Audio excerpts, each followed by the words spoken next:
Oh, what a day! What a lovely day!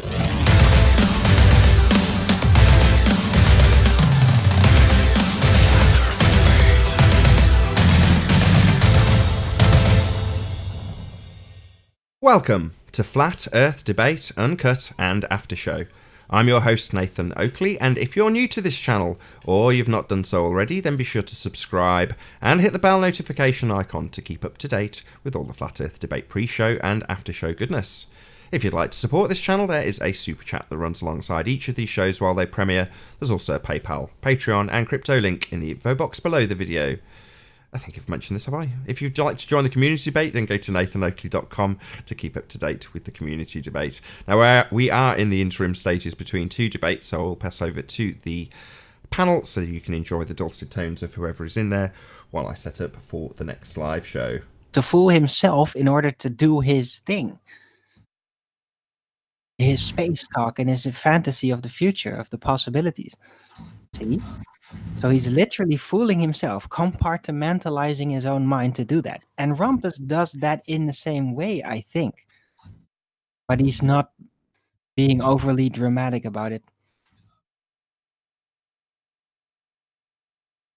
Just likes to focus on the art of red herring, rumpusing. He's very good at rumpusing. Oh, yeah.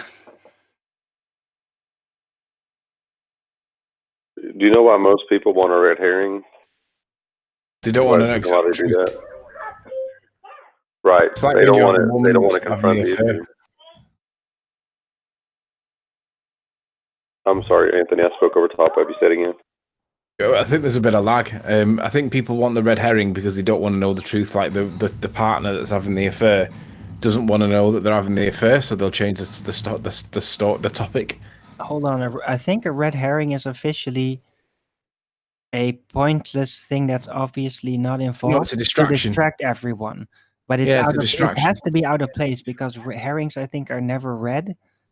No, it's a red herring to put you off the scent. Place. To put you off the scent. Yes. Something out of place to put you off center and distract away from the real issues. Not off center, to put you off the scent. You know, like the off the scent means like, you know, like when packs of dogs are chasing foxes, they follow the scent. Well, the red herring. Scent, the smell. Right. I didn't hear that. Yeah, the smell. Okay, right. Throwing them off the scent. I get it now. Yes. Yeah. Agreed. And that's what Rumpus does all the time because he doesn't want to get. They all do it. They all introduce it, and if you spot it, that's a logical fallacy, isn't it? It's a fallacy of debate. Have you seen this video from Spooky Conspiracy? Oh, has he got a channel back up now? Yeah, he was on his second channel. This latest video, I think. This is awesome. This was done today, and what's happened is Wide Awake has taken a long exposure of Polaris. So Polaris is in the center, right where my cursor is. And look at these. Is this an artifact of the camera, or is it something else? Maybe magnetic. I mean, I'll show you the original image. So there's the image, and then when it's been, adjusted, contrast, brightness, or whatever, you'll actually see. Speed it up a bit. I've only got it on slow speed. That's why you can see it pre-processing. What is that grid artifact? What is that? This. Well, Nick Fouquet Word caught this 2 years ago. He called it the sky grid, and he just happened to catch it. And you can see it pre-processing. So now, before it's enhanced. Did he see it with his own eyes? He took a picture of it. So like yeah, an he artifact. did. I can't remember the exact story from Nick, but maybe ask him Fouquet Word. But yes, he also caught this a couple of years ago and posed the same exact question. All right. To me, it looks like an artifact of the camera. I don't agree. I can't believe that is an artifact. Well, that's what he's posed as the question: artifact or maybe the physical representation of our universe. That's the question of the video, right? Yeah, but Nathan, doesn't it look like that thing that you have on your panel thing? That what's it called? The background that you have on the debate. Yeah, I know what you mean. Hang on, wait a minute. Who is it that does that idea that if you had sort of like you had a light and you turned it in one direction, its reflection would turn in a different direction? To me, it looks like it may be a magnetic influence somehow. Well, no, what I mean is, interfering with the camera. if you had a ball on a string and you placed it next to a mirror and then you turned it clockwise, it would turn clockwise, but in the reflection, it would turn anti-clockwise. Here's a Would you thought I agree? had just now. Oh, sorry. If it's a long exposure, why is there no trails? Like, why doesn't it spin? Good question. Probably wasn't that long. I think it's an artifact series. Enhanced long exposure photograph. Well, long exposure, you're talking perhaps 15 seconds. That's a long exposure. Yeah, and the stars are not going to move much in that time. No. Exactly. Well, that's Even if it's only 10 seconds, I mean, fine, you can do long exposure. Anything more than like a second or two is considered long exposure. yeah. But to me, I mean, that's just blown my mind that is up there. Found this one. Okay, so he found the photograph. He didn't actually testify to seeing that with his own eyes. This is pure. Of course, this is an artifact. Come on, guys. You just don't know. It might be. You can't say it is or it isn't. You just don't know. I don't know. These patterns are too. Yeah, non-symmetric. Yeah, but also very beautiful. Somebody tell Symmetric. me what It's we're totally supposed to be looking at right symmetrical. now. It's totally symmetrical, guys. What are we looking at, Ramsey? It's This is four-way mirror Polaris. symmetry. This is the image of Polaris, and it was done with the long exposure. And then when it was enhanced, the image, it brought out. So we're still looking at Polaris there. When it's enhanced, look at all this other stuff. Wait, this is long exposure of Polaris. Yeah. And what is all this stuff in the background? Like, I don't Yeah, that's what I mean. What is it? I don't understand what I'm looking at right now. I see like there's that Polaris in the middle, like the star, the little bright point. Yeah, that's Polaris right So there. what the hell is everything else? What the hell is this? It What looks is like this? it looks like it's dome shaped. What the hell I'm looking at, guys? Or grid. It's definitely gridded. Isn't the lens, exactly lens centered? So Yeah, but you don't. If you take a long exposure of a nighttime image, those Blackpool images from Hoy Lake, they don't show any of this. So why would the sky show this? This has to be taken. This has to be a real image of something that was captured by the sky. or it could in the happen sky. during processing. I said, Well, I like, was thinking too. Another mechanical thing interference. too. Couldn't you use multiple different types of cameras to try to see if you can replicate it? So, like, if this is a specific type of camera, an artifact of the camera, then a different camera could potentially have a different artifact, right? Wouldn't that be true? That's true. Yes. But I think There's no artifact at all. it might be worth actually going out and trying to recreate this, or at least seeing if we can capture the same thing.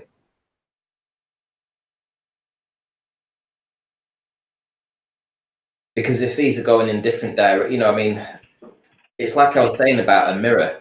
If there was, let's suppose there was a mirror down here, and this is turning anti-clockwise. This will be turning clockwise. Well, how about tracing down the camera that took this photograph, this film image? Because then you know whether it is an artifact specifically bound to that camera, or no, the history, maybe you got it fixed. Because otherwise, yeah, why recreate this, really? Yeah, but I mean, if that is the point that everything spins around, I mean, who knows what kind of anomaly we're looking at right now? I don't. I'm just trying to understand it in my brain. This was a time lapse, not a time lapse. long exposure. Long exposure. Okay. But it stayed in place. It was very apparent to me. The patterns aren't moving, aren't changing. They're staying in place. So it's literally the same centering as the camera. It's not dependent on the heavens. So If this was real though, and you was then looking at it from, let's say, way off screen into the right over here, it looks to, I mean, this isn't centered. So obviously you can predict where he was taking this image from. I would guess by the fact that it's not centered. If, you know, where my cursor is where the center should be between these 4 points. And clearly we're off there. So you might be able to find out where he took this image from simply by that, if you could work that out. As you know, imagine that if you were stood directly under the North Pole, looking directly at Polaris, this should be directly in the center of the screen. So if we can triangulate his position using that kind of mathematics to this, do you see what I'm saying? And let's suppose we go down to the southern hemisphere. Where would that place the rest of these? And what direction would these be spinning if this is part of the heavens? Because they always say that they can see a different rotation. Well, maybe these are rotations. Maybe this is part of that. Look how they're intertwining with each other. I mean, I'm just spitballing here, you know, but that's the way. Yeah, it shouldn't have a construct in the sky for starters. That's the first thing we can agree on.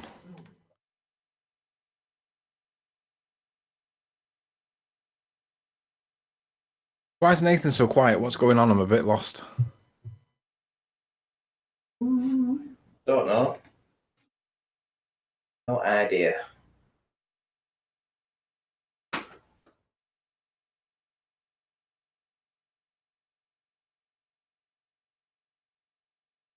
I'm just going to take a print screen of that and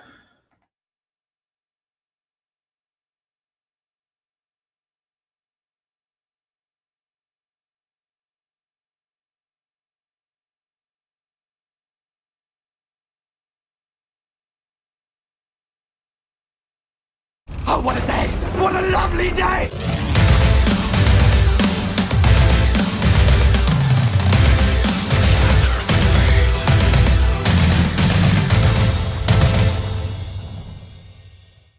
Welcome to Flat Earth Debate Live. I'm your host, Nathan Oakley, and if you are new to this channel, or you've not done so already, then be sure to subscribe and hit the bell notification icon to keep up to date with the Flat Earth Debate. If you'd like to support this channel, there is a super chat that runs alongside each of these shows while they are live. There's also a PayPal, Patreon and crypto link in the info box below the video. If you'd like to join the community debate, then go to nathanoakley.com and check out the Flat Earth Debate forum. Most importantly, if you'd like to join this discussion, simply mute the page you are currently watching, then click the link in the info box below this video to join the panel and express your views on the shape of the Earth. If you do join, please don't swear. If you do, you'll be ejected, and if you are, please don't try to rejoin the stream using sock accounts. You'll be warmly welcomed back on the next stream. Please also share the show on social media. Sharing the show obviously increases the live audience, but this in turn increases the chances of a more diverse panel, so please share the show. And one last time, if you're new to the channel or you've not done so already, then be sure to subscribe and hit the bell notification icon to keep up to date with the Flat Earth Debate. Now, we are joined by The Plain Truth, Slick James Johnson, Sleeping Warrior, Ranty Flat Earth, Paul, Flat and Earth, Chris, Chocolate Saying, and Darwin. Very good to have you all. G'day. Hey. Hello, what ho? Hello. Good afternoon. Hello. So, Let's do a bit of housekeeping before we do anything else. So, any signs of Earth curvature, jangly noises? Nope. absolutely none. No signs of Earth curvature, jangly noises. No. Yeah, jangly noises are not part of housekeeping. Jingling. Do you want to hear it again? Oh, it's you bugger. What about any signs of axial rotation of the Earth-based variety? Nope. No. Afraid not, Nate. Any scientific evidence of gravity? Scientific evidence of what? Gravity? Any scientific evidence of gravity? Anybody Nope. thinks that gravity is a thing is just utterly stupid. No, it's very functional, but it's just not real. That's The answer is problem. no, Arwin. We need It's amazing how things that aren't real can be so functional, though. Yeah, they're So- called reification fallacies. No. But I'm talking about functionality, about just applying them. But What's functional about? it's not. What's Well, functional ask- about something that doesn't exist, like a shadow? Shadows do exist. Well, the thing it works out with designing and all that. That's the funny thing about it. That an aberration, something that's not actually real, not scientifically provable, can have such wide appliances, can be applied so widely and used, and it is, and everything works out. It's just pretty amazing, I What think. a beautiful story. Any evidence of the distance to the sun? Well, no, well, hang on a minute. Just thinking about gravity. How come gravity can pull up the oceans, right? If you're thinking about it this way, the moon has a gravitational effect on the oceans, apparently, and can cause them to bulge around a basin, creating the tides. Yet our gravitational pull can hold molecules at the very edge of our atmosphere and protect it from being sucked off into space by the moon. Exploded into space is a better phrase. Yeah, Exploding into space. expanding in all directions to fill the space available to it. Directly to the weak point. Not Yeah, only that, the moon's 1/6 gravity is somehow able to overcome the Earth's gravity and manipulate the oceans. That's pretty cute. Selective gravity. Well, it's actually kind of funny when you think about it. As the moon supposedly moves around the sphere Earth, there should be in between a point on the Earth specifically where it is exactly in between the moon and the Earth, and that is the point where supposed tides should be, not all spread out throughout the day over half the world. Tides, no, specifically in between. And that's not how the tides work, as measured. just thinking out. Well, why isn't the atmosphere sucked off? Blown off. There's atmosphere in between the moon. Remember? Why doesn't the moon suck off the Earth's atmosphere? Because space is not a vacuum. The vacuum of the sky is a complete lie. It's rhetoric from the assertion that the Earth is a sphere in, obviously, a never-ending vacuum. Well, the gas, it wouldn't get sucked off, as you phrase it. It would it would get... You've got the mentality of a 5-year-old. Yeah, you're terrible, and I'm terrible too for laughing. So it doesn't get sucked off. It expands in all directions to fill the available space. So the available space being a never-ending vacuum, well, that's quite a lot of available space for the gas to expand into. The fact that it doesn't proves there is no vacuum of the sky. Outer space is fake. I don't get it. Sucked off. Why is that funny? Well, it's very simple. It's gonna breed new troll music videos. I'm sure of it. Anyway, what about the distance to the sun? Any evidence of that being sucked off? No. No, there is no measurable distance to the sun. Because it's not a thing. I'm distracted. What was the question? The distance to the We're sun. talking about Any sucking evidence? each other off. No. Any evidence of the distance to the sun?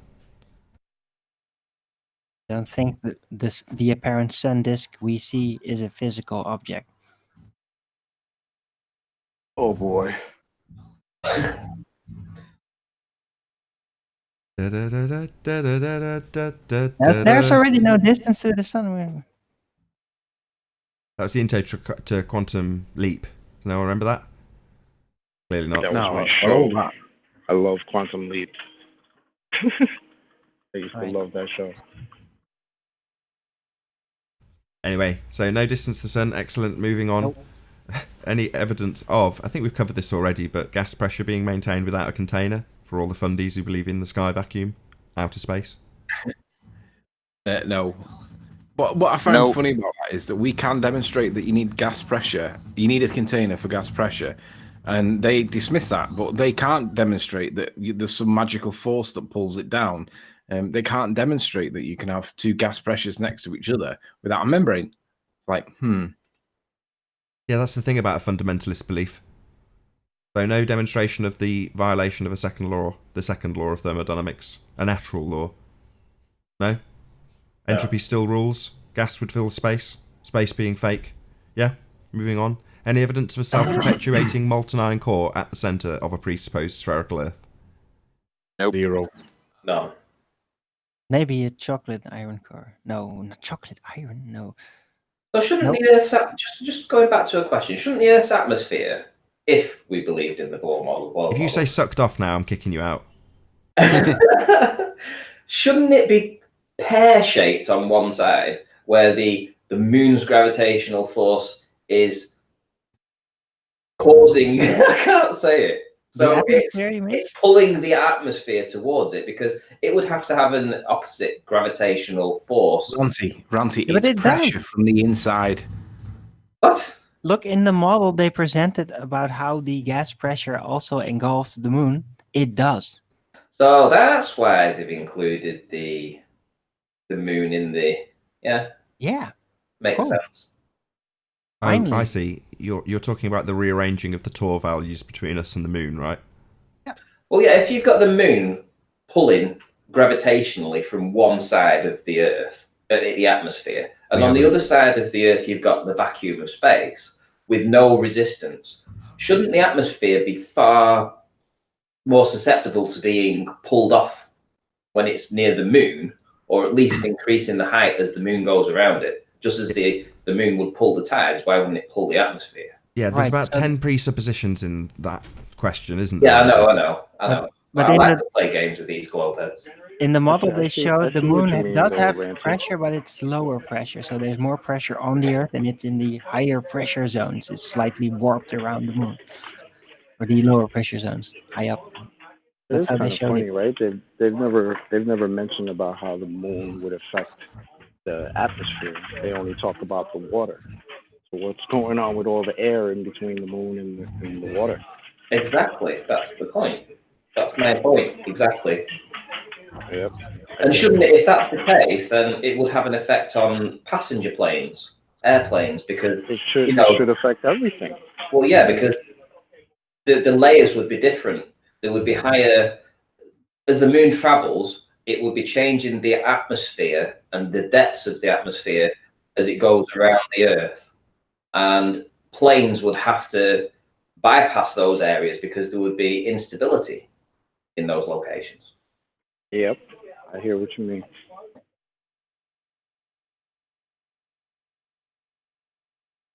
So, just to nip those presuppositions in the bud then, because a lot of those presuppositions revolved around the R value.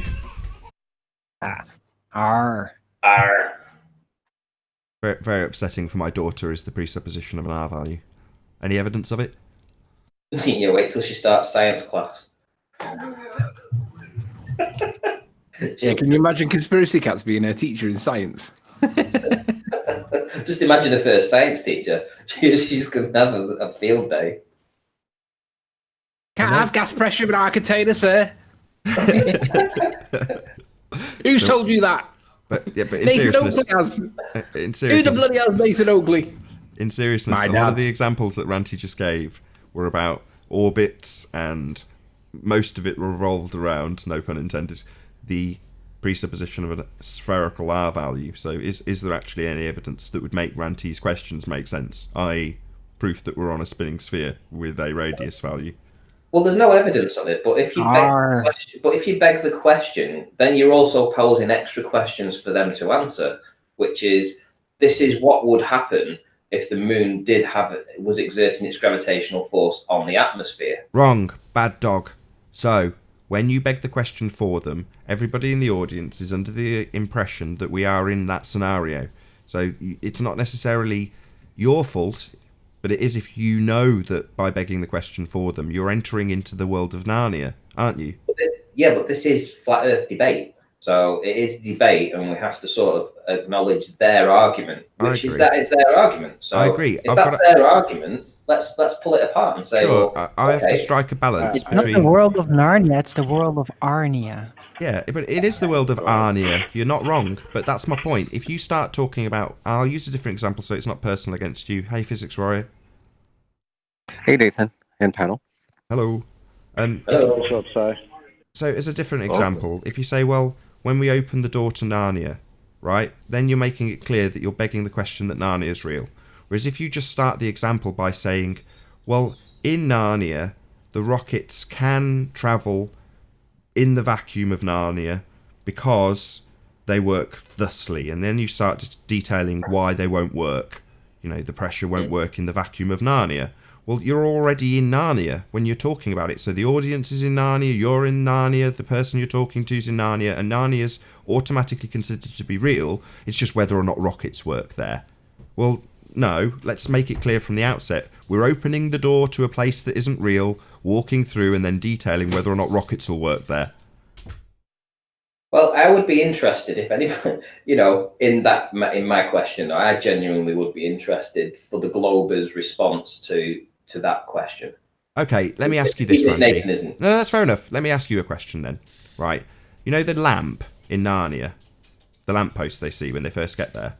Yeah. Well, given that the composition of air in Narnia is only 3% oxygen, how is it possible that that gas lamp actually works? How is that possible? That's a different wick, mate. Different wick? No, the gas, there's not enough oxygen in the air, so how is it possible Oh, to be lit? it's electric. It's an electric lamp. No, it's a gas lamp.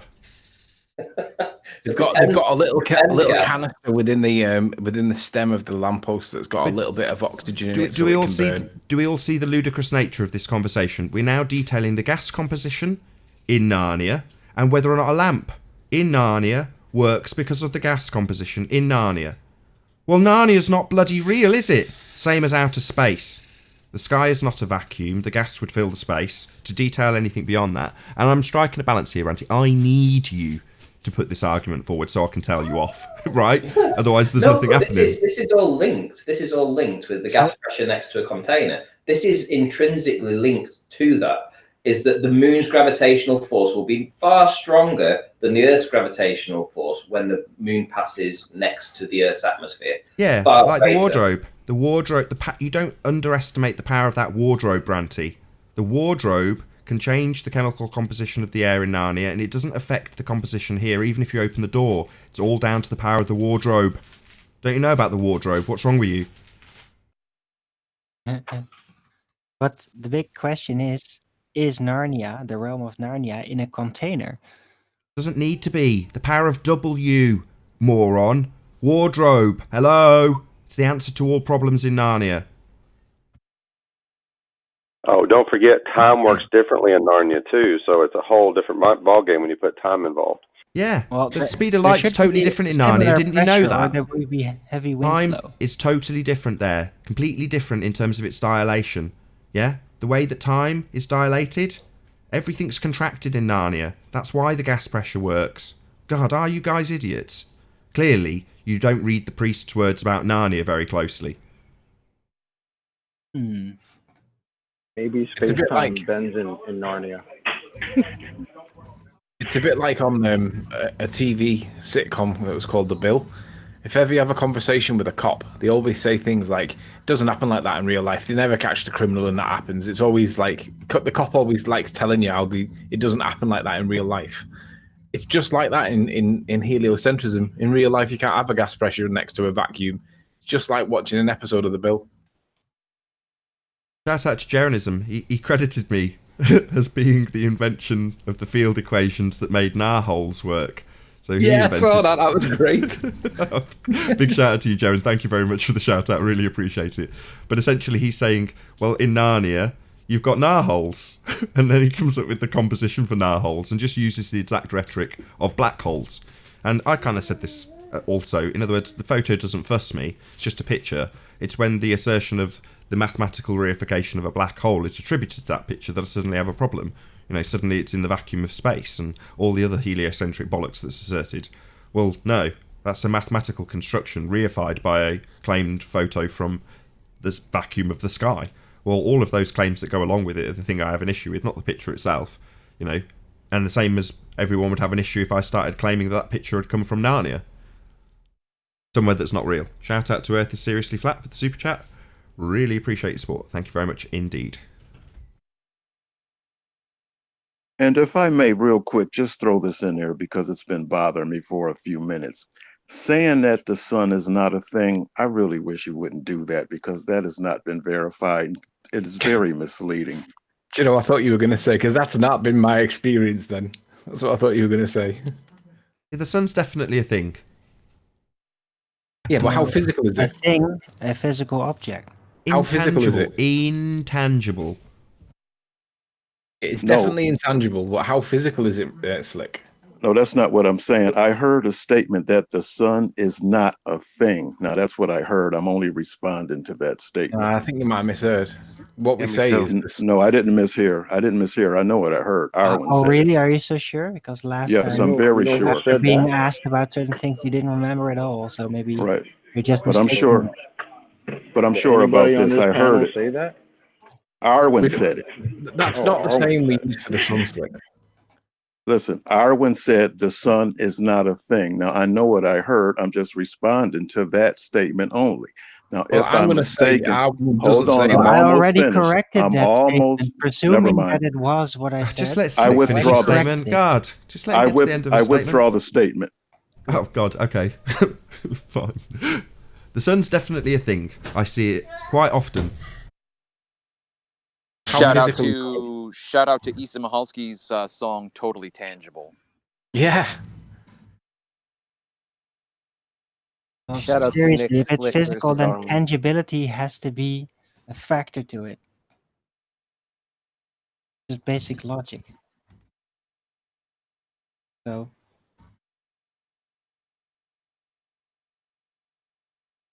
look, the sun is definitely an apparent thing. It's just not physical. It's apparent. It's a visual. Yeah, there's no evidence that shows that the sun is tangible, that it's physical. It's definitely not tangible, we can't touch it, but there's no evidence to support that it is physical. Yeah, they think it's a Okay. gas. Well, they're Listen. arguing over what it is. Well, gas It's is just a- physical too, isn't it? It's matter. Well, yeah, but they're hold on. arguing over what its constitution is. No. Is You're it arguing is over it the a fluid or phraseology. is it No, gas is Hold matter. on, Owen, proven. there's a distinct difference between Anthony's phraseology and your phraseology. Anthony saying there is no evidence to support that it is physical. To assert that it is not physical is a very different assertion. That's Slick's point. I'm not saying that is supposed scientific proof or anything. But do you see the distinction between saying there's no evidence to support it being physical? That I can back 100%. Yes, Anthony's absolutely correct in that assertion. But he's not saying it isn't physical in that assertion. Oh, Yeah. I'm just being politically incorrect then. You go, girl. It's just the power of semantics. And do you know what? I need to give a shout out to Gem Panda. Gem Panda will criticize me immediately if it starts coming down to the definitions of words. And I saw a video on that he was commented under the other day, and somebody posted me the link because he's got me blocked or something weird's happened. But basically, he's attacking the use of the word "clear" by the guy making the video, saying that that's not clear at all. Definition of clear means easily, or whatever the definition is. And he basically argues the application of the word "clear" in the context of this guy's video. And it was just great to see the guy respond because he messaged me and said, "What should I say to Jeremy here?" I said, "Just tell him that semantics only works one way, doesn't it? Obviously, it only works against flat earthers because it's all right for ball earthers to be semantic with the meaning of the word clear. But if we try applying the word meaning of the word, say like negligible, for how when light refracts negligibly, how it deviates from straight, not curve, doesn't follow a curved path, they don't like it when we're semantic, but it's all right for them to be semantic." Anyone seen Wide Awake's image of Polaris? But did we cover this on the pre-show? Is that yes, we did. Yeah, We bring it up did, again. but we've got some more guests that might want to Sure, talk we're about. live now as well, so definitely worth covering again. So while you're doing that, have you got it presented already? I have, yeah. This was on Taboo Conspiracy 2's channel, and essentially he's just going over this image yet again. Obviously, we have the image of Polaris, somewhat centre of screen, but not quite. What's interesting is when the enhancements are actually done. So if I put my cursor, the point of it is actually still on Polaris. But look at the rest of it. Yeah, what is that? Yeah, what is it? It's Exactly. like a field. That's what I thought. But Well, what's I just did predominant- a little bit of a. I'm sorry, I did just a little bit of research while we're in transition, and I shared my screen. I don't know if you can see this. This is color minister or whatever you call it, how you pronounce that. But this is talking about Photoshop and camera, and it looks like this might be something of the way the camera does operate. I'm not sure. I've been digging deeper, but this is kind of just a cursory looking at it.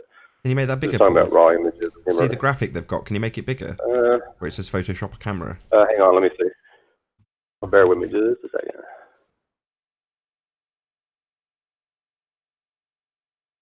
Did that help? Yes. Can you see it now? Does that work? Yeah, that works. Okay. That works just about. Like when there's, yeah, they're saying this left side is Photoshop and the right side is just the camera itself. All I right. can see similarities. So I don't know. It just makes me think that it could be just an artifact of the camera, the way the camera's processing the image. But I'll drop this into the link, into the side chat, so you guys take a look. Any chance someone can drop Taboo Conspiracy 2's video link in the public chat and I'll just approve it? Okay, I'll do that now. Thanks, Ranty.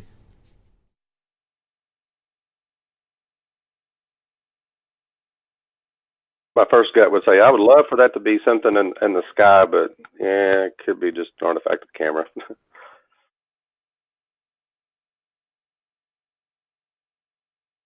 Okay, so Ranty's just put the link in and I've just approved it, so go check out Taboo Conspiracy 2, second channel, which is where that video resides. So go subscribe to him today. Can you spell it again, Ranty? Yeah. So it doesn't get lost.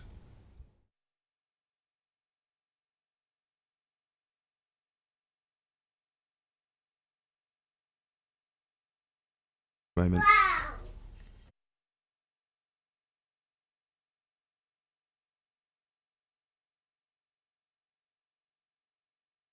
We all gone quiet in anticipation for Ranty posting a link. I've done it. I've posted it. Oh, really? Sorry. Yeah. Okay, doesn't appear. I can't see it. Oh well. I approved it when it first went by, anyway. Well, that killed the mood. Did it? Certainly seems to have, yeah. Let's be honest.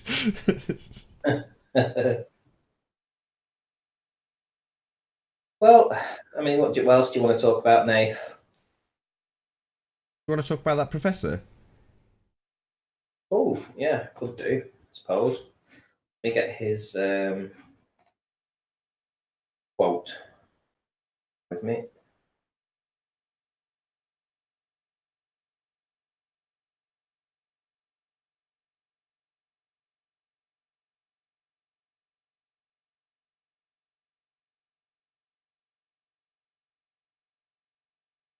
You want to credit who put you in touch with this professor? Yes, it was, who was it now? Ruhif. It was Ruhif. Yes, that's right. Let me present my screen one sec.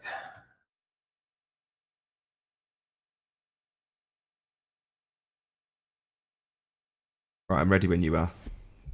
Okay, then. So, this is a response by this professor who studies all kinds of tides, barotropic tides specifically. Now, I'd made reference to barotropic tides could create a hump at the shelf as much as 10 meters.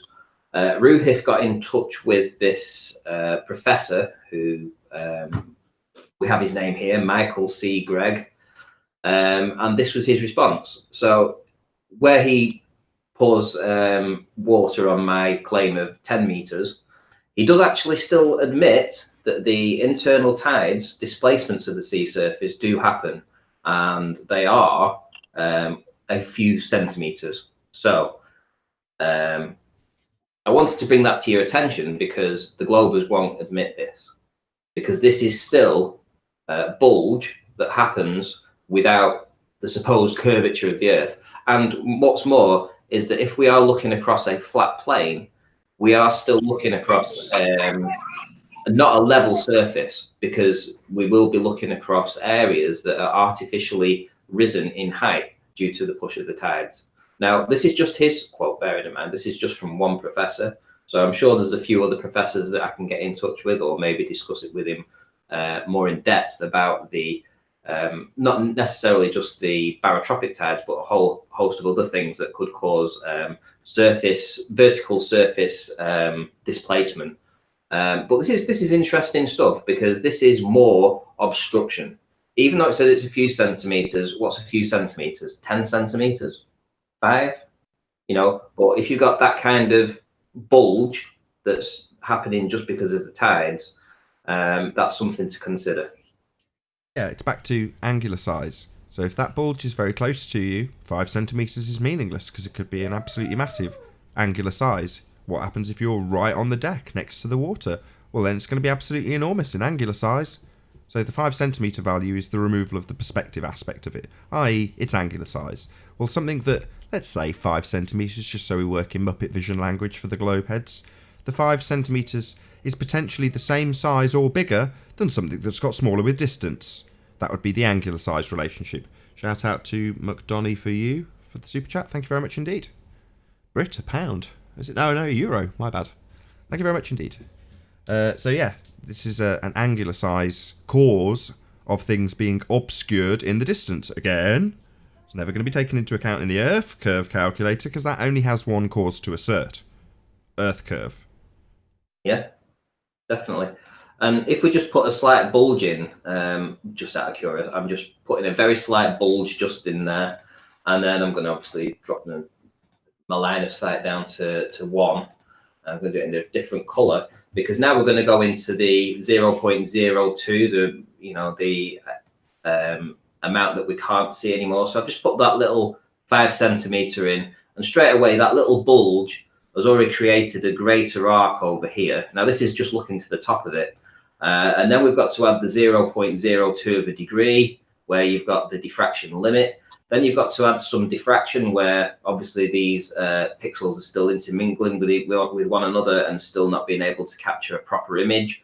So we're going to put another angle in there, so to speak. And suddenly what you seem to realize is that even if you was looking across a flat plane, and you had a boat in the distance, at some point, it is going to get obscured from bottom up, due to these small few centimeters and waves and bulges that are caused by the different types of tides and the topography of the land underneath, the Rayleigh criterion, and obviously the limits to what you can actually see, the angles that you're playing with.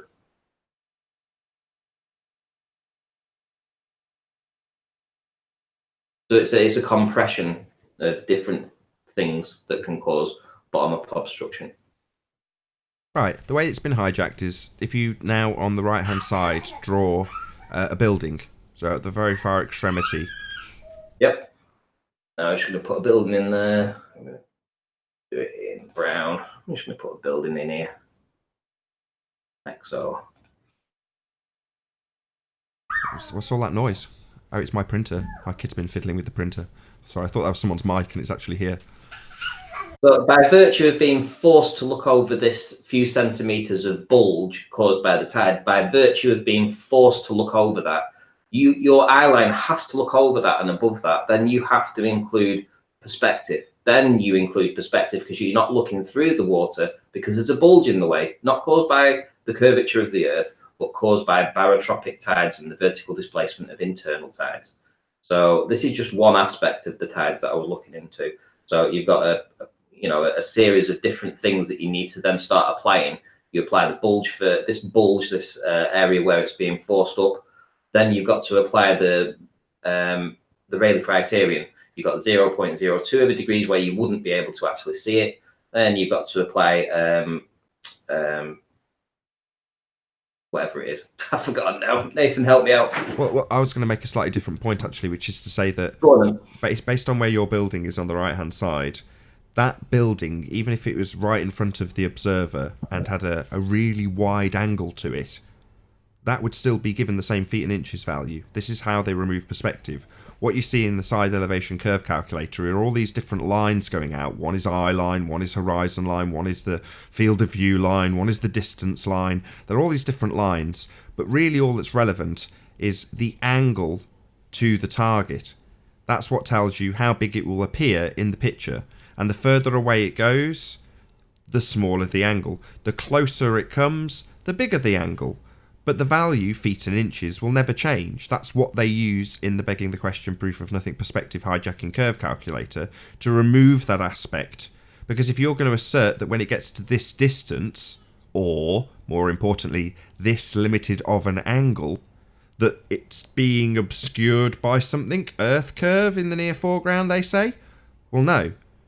The effect of the Earth curve would also be calculable and measurable based on its angular size if it was a true obstruction in the near foreground. But to calculate that, in reality, would require you figure out how big the bulge is in angular size compared to the angular size of the target it's obscuring. But they ignore all of that. They just say, this is how big the target is, in feet and inches or meters, and it will not change, even if it's 1,000 miles away. Now, obviously, the further right this building goes, the smaller and smaller and smaller this angle becomes, until eventually it's so small it can't be seen anymore. But that's not accounted for in the calculator. You've got one line drawn between you and the target, and the only thing that ever intersects that line is the curve of the Earth, the only cause that can be asserted, ignoring all angular relationships. Also, as Ranty's just detailing, you can have actual obstruction, the rising of the water, again calculable by angular size versus the target and its angular size. So if this in the near foreground is a, what, how big did he say the waves were? A few inches? Well, you push this target far enough away and a few inches can obscure the entire thing by virtue of perspective. But that won't be accounted for if this building's always described as being 100 feet tall. Because it's 100 feet here, it's 100 feet here, it's 100 feet here, it's 100 feet when it's 1,000,000 miles away. Well, when it's 1,000,000 miles away, they say, why is it gone? Earth's got in the way. No, angle's too small. Or something in the near foreground has physically obstructed it, based on the perspective and angular size relationships. Shout out to McDonough for you for another super chat. Thank you very much indeed. But this is the most important part of this. It's Ruhif got in touch with me, and he was kind of gloating in saying that obviously I'd miscalculated when it said 10 meters. I'd read it wrong. Ruhif wasn't gloating. Don't be silly. Well, he was. He was as much admitting it in his email, including this particular email from this professor. So he was gloating, but in gloating and getting a professor to actually acknowledge that the tides do cause artificial bulging, he literally took a great giant dump on the globe, because essentially this is blockage caused by the tides and not the curvature of the Earth. So getting them to admit it slowly, bit by bit, keep prodding them, keep at this, and you will get these professors to make assertions like this. Yeah, and other causes, and I said this to Ranty and Anthony yesterday while we were on a phone call, which is to say Tim Osmond started to say, what's it going to be caused by today? Is it the circle of confusion? Is it the angle of attack? Is it perspective? Is it the Rayleigh criterion? And it suddenly dawned on me, well, at the time, the way I phrased it in my mind was, they just want one thing to contrast with Earth curve. And then it hit me. They've only got one cause. Obviously, there's other things that can make things disappear. Things that can physically obstruct the view of the bottom of something that's got smaller into the distance. There's also the very fact of perspective causing things to disappear eventually with distance. None of these causes, and there's lots of them, are ever used as the cause when the Globe Earth puts their argument forward. It's only ever one cause. And as we all well know, life isn't that simple. It's not just Earth curve that causes things to get small and disappear or be obscured. There's multiple causes, and this is one of them. Professor saying, there's something that can physically obstruct your view of something in the distance. Well, given that the calculator doesn't account for the fact that that small thing could be big in angular size compared to what you're looking at behind it, then it's just yet another cause that's not accounted for in the begging the question proof of nothing perspective hijacking curve calculator. The Earth doesn't have a curve. There's plenty of reasons that are ignored that can account for things disappearing in the distance. The most important one, completely ignored, is perspective. Yeah, there's another good reason why things are ignored for things blocking things in the distance. That's probably the biggest problem. The rumpus. He ignores everything that blocks our vision. He just calls everything curve. That's all they can ever assert. There's only one cause. It's only ever Earth curve. Why is this gone? Yeah. Well, it's too small to see. But it's at the top of a mountain. That's why it's too small to see, not Earth curve. But if you put it into the Earth curve calculator, well, it's still visible, according to them. Even though it's way beyond the diffraction limit and too small to see, they can't assert any other cause other than Earth curve. Either you can see it or it's gone to Earth curve. But that's the actual size of the building going to Earth curve, I might add. Well, the actual size of the building that will not change with distance ignores the fact that it can get too small to see. Perspective. Well, how about that anyway, Nathan? A professor who's studied specifically barotropic tides, admitting that those tidal forces do actually cause a bulge on the shelf, admittedly, in his opinion, just a few centimetres. But isn't that just rather interesting that with a little bit of delving into that, we've finally got some headway? Yeah, perfect. As soon as you find an example that's attributable to it, it would have been formally described as being obscured by Earth curve, would it not? The only cause they can assert. It's like, well, here's this other explanation. No, only Earth curve. The only cause we can assert on the globe side of this argument. Because every time they accept anything that's not Earth curve, it dilutes their own argument for the Earth curve calculator. So yeah, f-stop and actual physical obstruction caused by the water being raised up. Yeah, there's all sorts of causes. Not Earth curve. Temperature, humidity, opacity of the atmosphere, gas pressure in molar form. As opposed to terrestrial refraction, an arbitrary 7/6 of the begging the question radius value, attributed to the mathematical reification of said radius value, in the form of the heliocentric version of the Earth curve we do not see, cannot observe, and is simply the effects of perspective hijacked and called Earth curve. Garbage. Utter garbage. Believed, though. I hate it when you make the body of the Earth like a pear shape, curve, kind of bulging. On a different note, Man United play Man City tonight, and if Man United beat Man City, Liverpool win the league. Woohoo! That's great. I know it's slightly off. Very good to hear. I'm really pleased to hear it. And what happens if they don't win? It goes down to the final game of the season. There's I think there's only like 2 or 3 games left now, and basically Everton battered Man United at the weekend 4-0. But because of that, United now won't get into the top 4 unless they're at Superman. But they've got to be Superman tonight against Man City. But if they do become Superman and they do get a result against Man City tonight, Man City then don't win the league. So Liverpool practically win it. There's a couple of games left, but it means that there's a gap opened up. And nobody wants Man United to lose tonight because it's interesting to see how the football's turning out. So just keep your eyes on the scores for tonight because I'll be a happy bunny if Man United actually win today. First time I've ever said that. What, that you're a happy bunny? If Man United win, yeah. I've never once cheered on Man United, and I have to tonight because we need them to beat Man City. All good. All good. So how do you feel about the globers that have ultimately always asserted that any obstruction is Earth curve obstruction, and then finding out that a lot of these people who are the protagonists for the globe argument know about these other causes and just haven't mentioned them to them? Wouldn't you feel slightly, what's the word, pissed off? Cheated? Lied to? Wouldn't you feel that I think way? it's what they're essentially waiting for, if they know it, is for you to specifically say the correct words of the exact phenomena you're looking at. So before, when we were talking about dirty air, if we'd have said diffraction and the diffraction limit, etc. like that, the aperture size, we might have got through to them a lot quicker. They knew what it was, essentially. They knew what we were seeing it, they could see it. They weren't stupid, but they were acting stupid. So unless you actually say the exact term of what it is, because they probably know, they're never going to admit it. And they only admit it when you get the correct term. you Yeah, can but even call then, it- they won't admit it. They'll just dismiss it. Or make it seem like it's not relevant. So it's just the f-stop, you moron.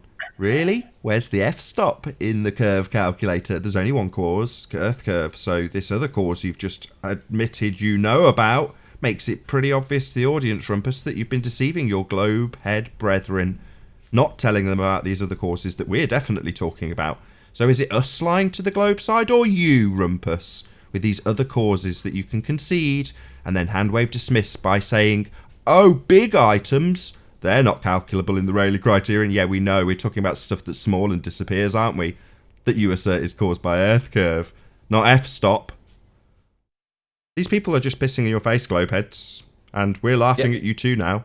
Rumpus is laughing at you, Mick West is laughing at you, Wiggles is definitely laughing at you. These people... Yeah, but to be honest, Wiggles laughs at jokes that aren't even funny, so I'm not sure that's a good benchmark to compare. Shout out to Timmy Osmosis. Shout out Retracted. Or is that a troll account? I thought you were on about Tim Osmond then. I'm just messing with him. Start messing with these people. You know, oh, it's only ever earth curve, is it? Oh, right. Perspective deniers. We've already called you that. F-stop deniers.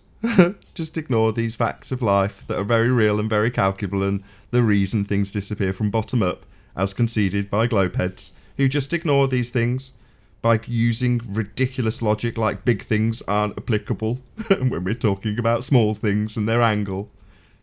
I just want to repeat one of Rumpus's favourite phrases. You can't censor reality, Rumpus.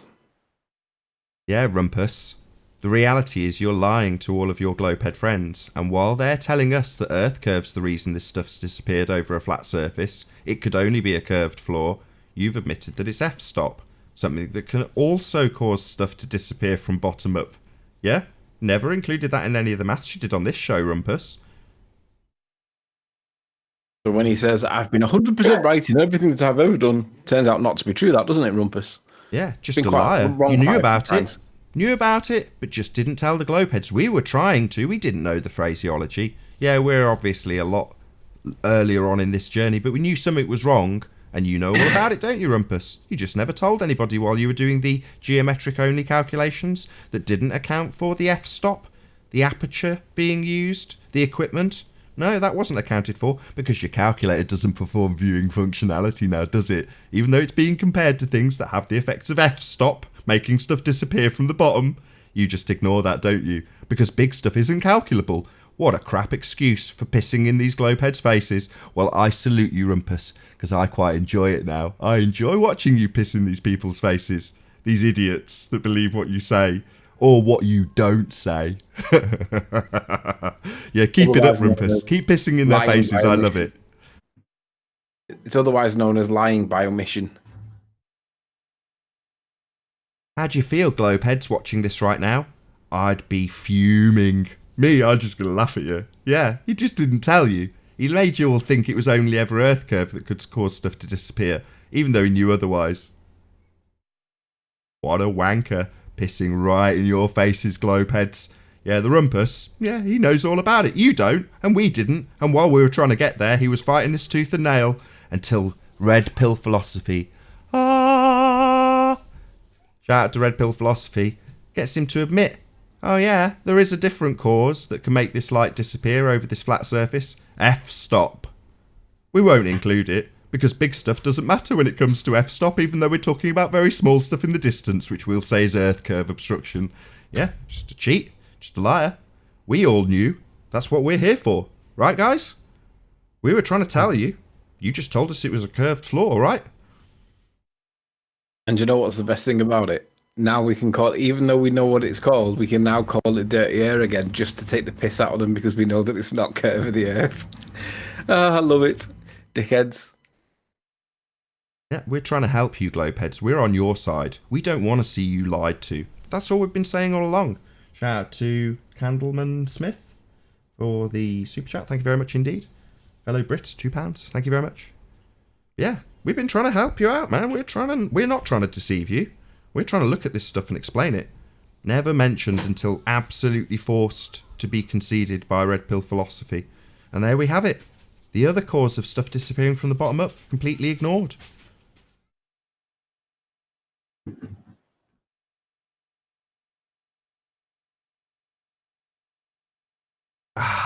Feels like a good day to be a flat earther. What do you think?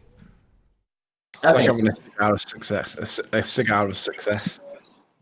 I was actually thinking, have you guys seen, I know I brought this up the other day and I got laughed at, but you remember My Cousin Vinny? Remember that movie? Have you guys seen that? Is it Joe Pesci? No. Yeah, Joe Pesci and Marissa Tomei. He's a brand new lawyer that's just came to get his law degree, and he's getting his first case, and he's trying to figure out all the law and all the stuff and all the procedural stuff, and he fumbles and messes up and gets thrown in jail. By the end of the movie, he wins the case because he just demolishes everything the other attorney who's had all this experience has thrown up as his evidence. It'd be good back and go watch it. I think that's how kind of what Flat Earth is going through.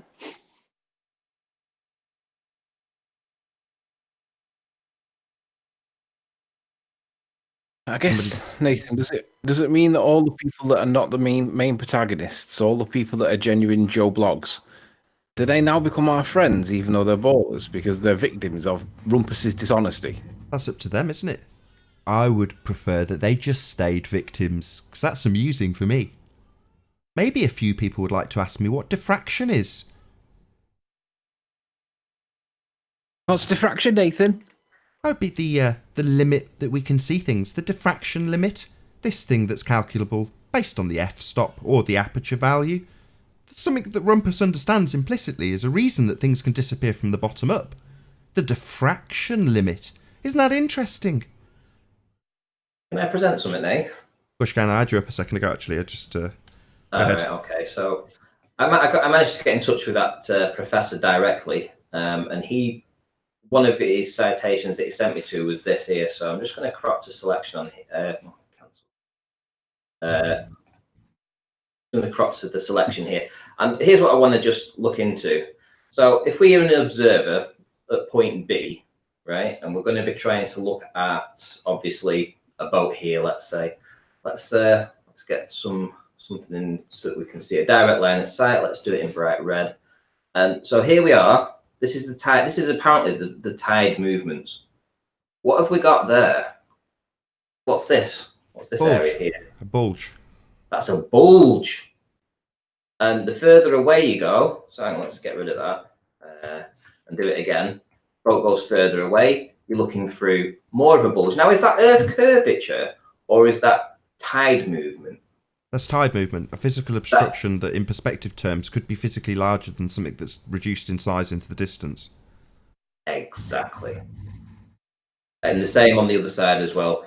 Any guys can look into this. You can research the same, and you'll see that these tide forces create a artificial bulge that will obstruct things that you're trying to look at in the distance. From this professor. Not Earth curve. Not the only assertion made by the begging the question proof of nothing perspective hijacking curve calculator. Another cause. So there isn't a single cause of things disappearing in the distance. There's many, many causes. Shout out to Tim Osman for highlighting the fact that what is it this day? Well, there's many causes. Just because you've got one zealot assumption doesn't mean that we need to have one singular cause for things disappearing in the distance, because there's more than one. The fact that you only have one automatically proves that it's false, because there are definitely other things that can cause things to disappear from bottom up. For example, f-stop. Right, Rumpus? What I'll be interested now is to see what Rory's position would be on this, because Rory really... He has to admit that he might have got this bit wrong, but will he actually admit it? Because we all know that there are other things that cause obstruction, right? But will Rory admit it now? And I don't think he will. I think that he's going to be one of those ballers that will refuse to admit fault no matter how bad it is. Well, has he been around? Has anybody gotten any money from him? Because he owes people money as far as I know. Let's hear a little bit from Red Pill and Rumpus. The same height over the same floor, visible in one, actually not the other. Now, hang on. Rumpus, this is big. He's gonna lift the camera higher now, and it's going to come into. It's going to be visible again. Watch.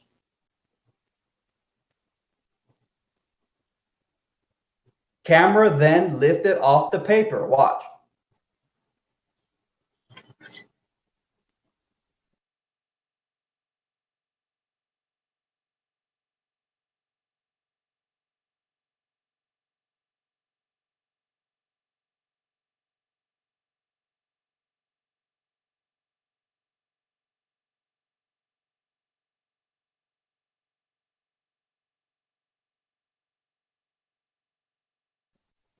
And now there is the pinprick of light. There it is.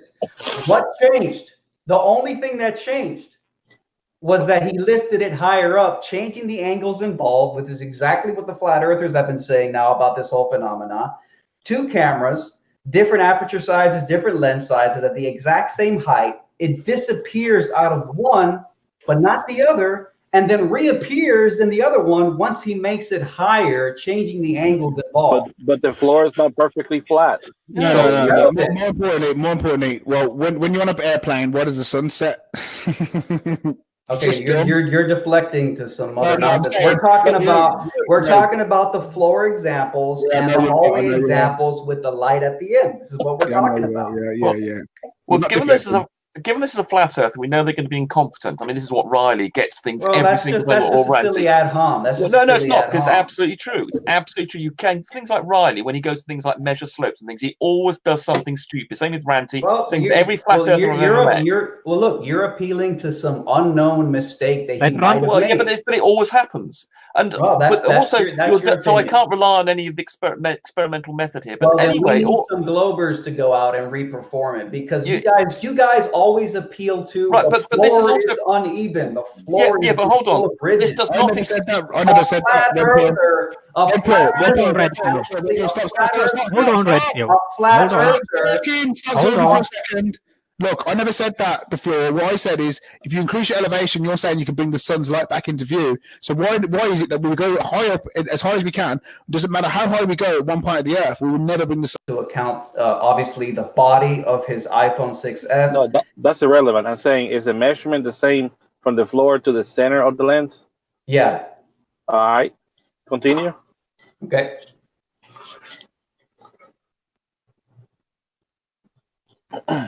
So he had just placed it at the same height of the other camera, and go ahead now he's zooming in, and you just cannot see the light. It's a lower resolution and a lower f-stop number, you utter That's moron. the point.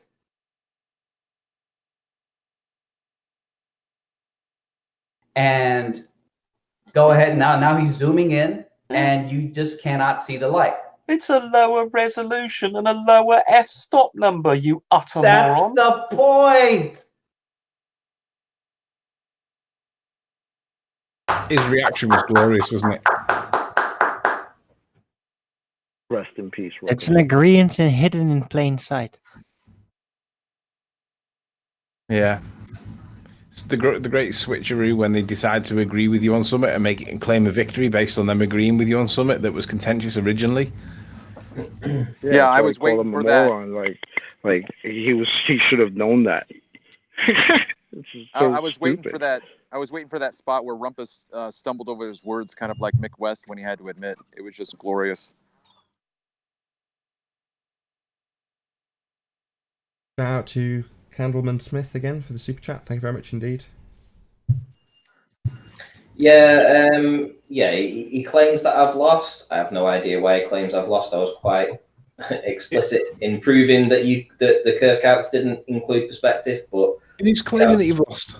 Rory is essentially saying that I have not fulfilled the task. See, so he's denying it at all costs. He's denying it at all costs. That's fine. Keep denying it, Rory. We all know that you're mentally retarded for believing that perspective is included in a geometric calculator. I heard on the grapevine he was on Countdown. You'd think he'd understand what words meant. Geometric, you retard. Not including perspective. Does it not take... So far, there's been about 5 people from your own side. Let's list them. Wiggles, Kosho, Rumpus, Bob the Fallacy Guy, Mick West. These people have actually devised their own calculators. Has Rory devised his own calculator to appreciate that it doesn't include perspective, like all of these competent globe heads who are pissing in the faces of all their compadres when they say that you don't need perspective, you don't need the Rayleigh criterion, you don't need to account for the fact that things get smaller into the distance, i.e. perspective? Rory's just a stupid idiot. Keep denying it, Rory, because it gives me the opportunity to point out just how dumb you are. Yeah, because let's look through the words here, because like it was just said there that he was on countdown. We have perspective. So we have perspective, just perspective, the noun, the way that objects appear smaller when they're further away. Very simple, very obvious. Then you've got in perspective and out of perspective. Now he's talking about in perspective. Now he did the video in relation from one object next to another object, so in comparing their size and relative positions to each other. So that would be in perspective, not perspective. Perspective is the way that objects appear smaller when they're further away. Rory's wrong, we're correct. Somebody look up on, if he was really on countdown, look up what his countdown conundrum word was, because if it turns out to be perspective, I'm going to say this is a setup. And with that, I'll say, if you are watching this on the Nathan Oakley channel, then stay tuned, as there will be an after show to follow. However, if you're watching this live on Nathan Oakley 1980, unfortunately, this is where we bid you farewell. A massive, huge, enormous thank you to all of you who have tuned in, smashed the super chat, liked, commented, shared, subscribed, all of that good stuff. If you need to keep yourself occupied after this stream is over, then go to nathanoakley.com and check out the Flat Earth Debate Forum to keep up to date with the community debate. Massive thank you to all of today's debating panel for making this live debate possible. I've been Nathan Oakley, and I'll see you all in the next video. Stay tuned if you're watching our Nathan Oakley after show to follow. Oh, what a day! What a lovely day!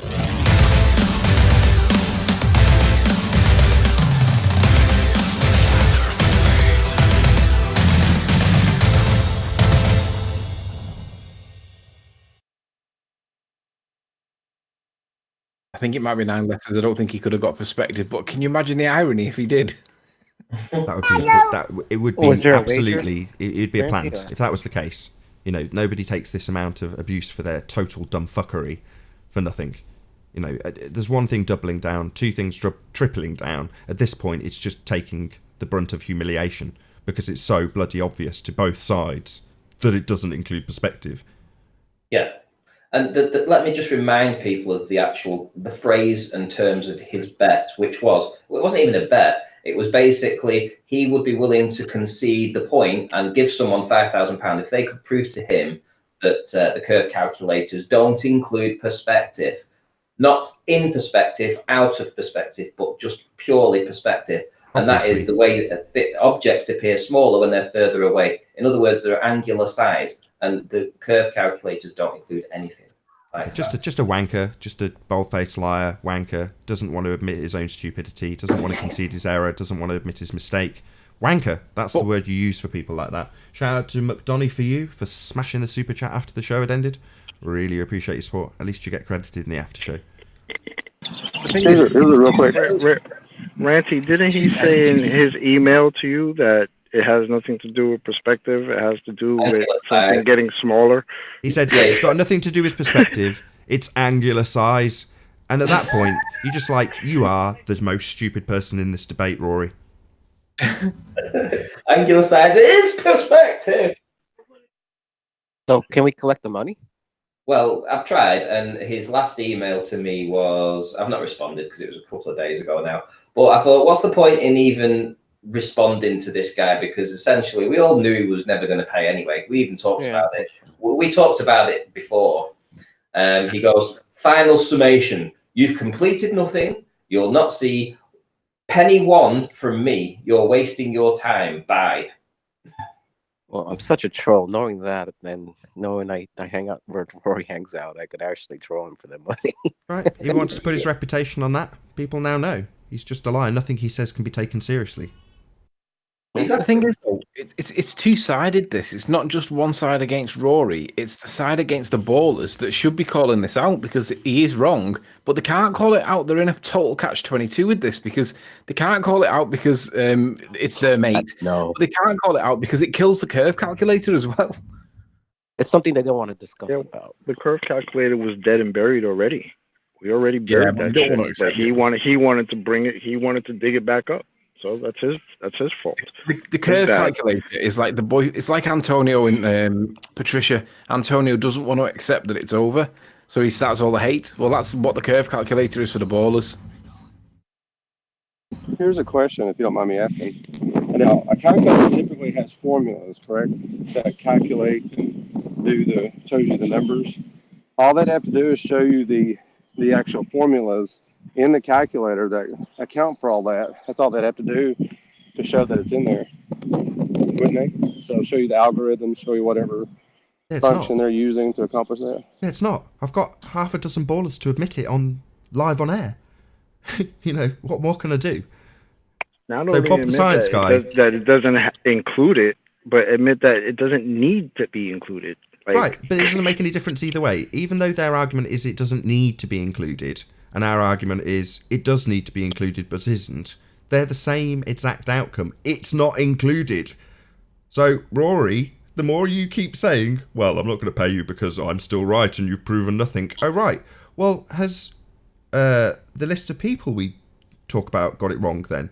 Has Wiggles got it wrong when he says it doesn't need perspective? Has Rumpus got it wrong when he says it's not performing viewing functionality, it doesn't need perspective, it's geometric? Is Bob the Fallacy Guy wrong when he says it doesn't need to include the angular size resolution limit or the Rayleigh criterion? Is he wrong? Is Kosho wrong when he tells us we're idiots for assuming that you should put a perspective calculation into the curve calculation? It's only ever Earth curve. Why would you need perspective in there? Are these people wrong also? Because we're telling you, not asking. We know it doesn't include perspective. You're the only fuckwit at the party that doesn't. Your side knows it doesn't include perspective. Our side knows it doesn't include perspective. Everybody watching knows it doesn't include perspective.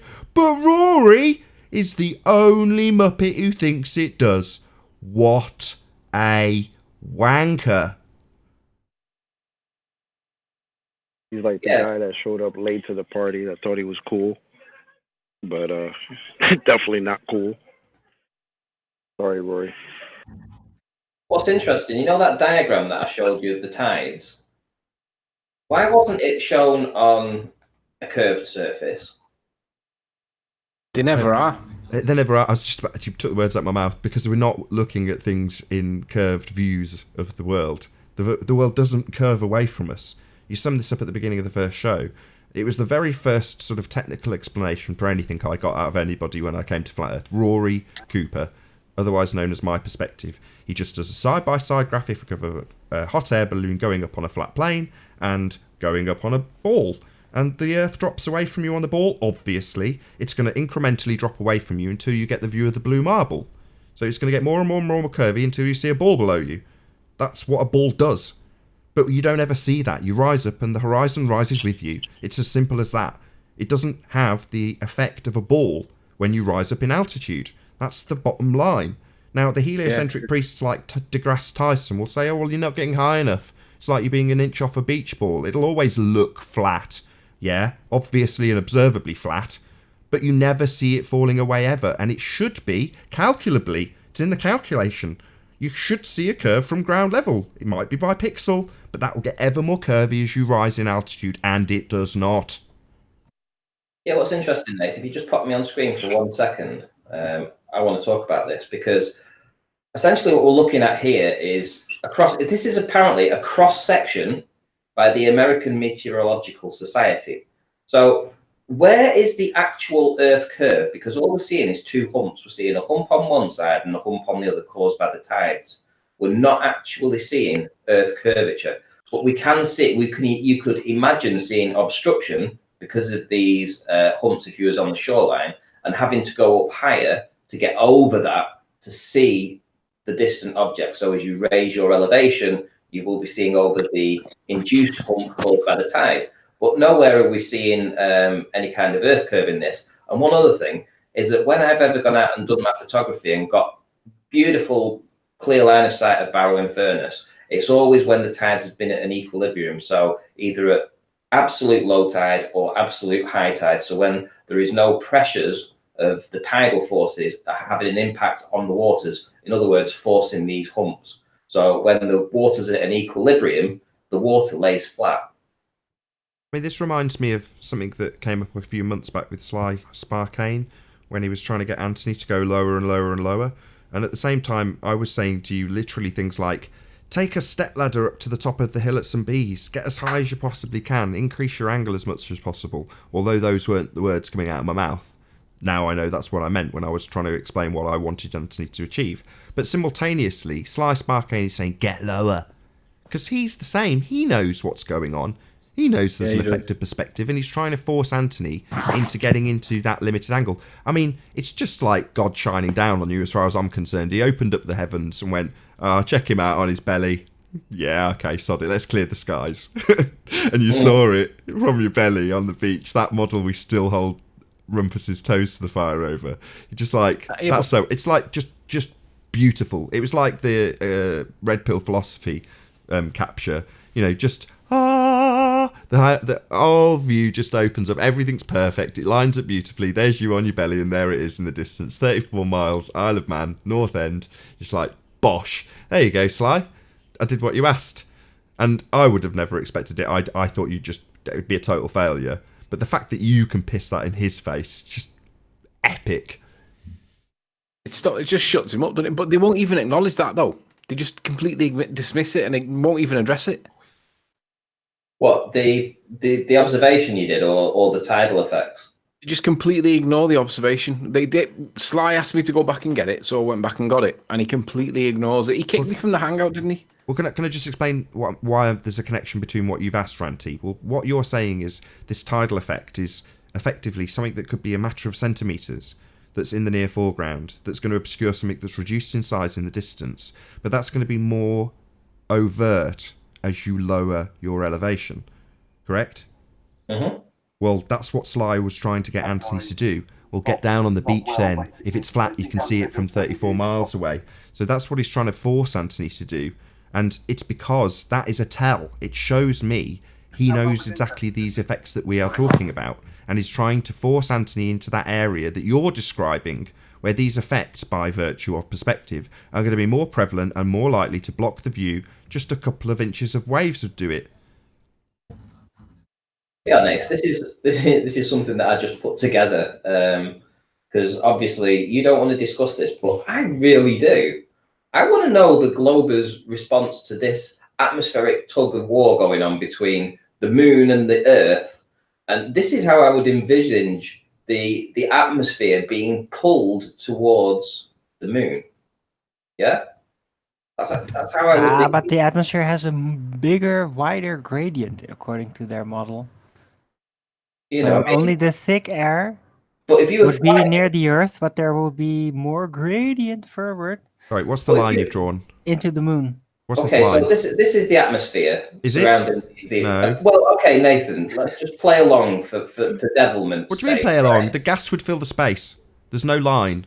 Yes, I know, Nathan, and they've now said that the atmosphere incorporates. Okay, right, I get it. You're going to start hating me if I don't just let you make your example. Go ahead. Yeah. So let's just play devil's advocate here and say, if this was true and that the Earth's atmosphere was holding in all these little particles and protecting it from the vacuum of space, well, if the moon has a force of gravity on the tides, then it should also be exerting a greater force on the atmosphere. No, right? it would be less because the mass of the atmosphere is less, isn't it? That's why it would be, yeah, so it should be pulling it like so. So if you were a plane, if you were an airplane and you're flying around, they would have to send you to different positions because when you're flying over this place, you'd be in a different atmospheric conditions to if you was on the other side of the Earth. Because the atmospheres would be different. It would be, you wouldn't be able to fly underneath the moon. Because, and I've let you know, I know it's semantic because it's not true, but it's just one of these things. This question of this can't happen. This wouldn't happen. Yeah, but when You you're can't have housekeeping, you can't have selective gravity. You can't have the moon having a force on the oceans and causing it to bulge, and yet not having a bulge on the atmosphere as well. It can't have a bulge on the water and not have a bulge on the atmosphere. Okay, I get it. But when you brought it up in housekeeping, my objection was, well, the next question I asked was, what about the R value? And my objection on the whole to this sort of example is that while you give the example, what have we got on screen? We've got the begging the question on the screen. So everybody who's looking at this example is literally picturing the Earth in the vacuum of space. That's why I was like, what's this line that's been drawn around? Because the moment I see... They should be laughing at it. They should be thinking, they should be using their heads and going, oh my, yes, this makes absolute sense. What he's saying here, this is what would happen, and no plane will be able to fly underneath it. It's absolutely true. It's another nail in the coffin for the globe. Nah, it's one step into the begging the question fallacy. It works to their advantage. That's my issue. I'm not moaning at you. This is beneficial to the audience. So by making this example, why not cut it off at the legs rather than put yourself in space, have an Earth in space with a moon in space, with it orbiting, which is what you've got before you even make your example, and debunk the example. Because the example works in a second law of thermodynamics violation. The gas, rather than this line you've drawn, would fill the space. You know, you've got this cloud, let's just do it with my mouse, where you've got your little crosshairs, right? Let's pretend that cloud is rotated to this edge, right? Where this cloud, this smaller cloud is. Well, what's between this cloud and a never-ending vacuum? Oh, well, nothing. At all. Nothing's there to stop this gas expanding in all directions into the vacuum. So that's where you cut the legs off.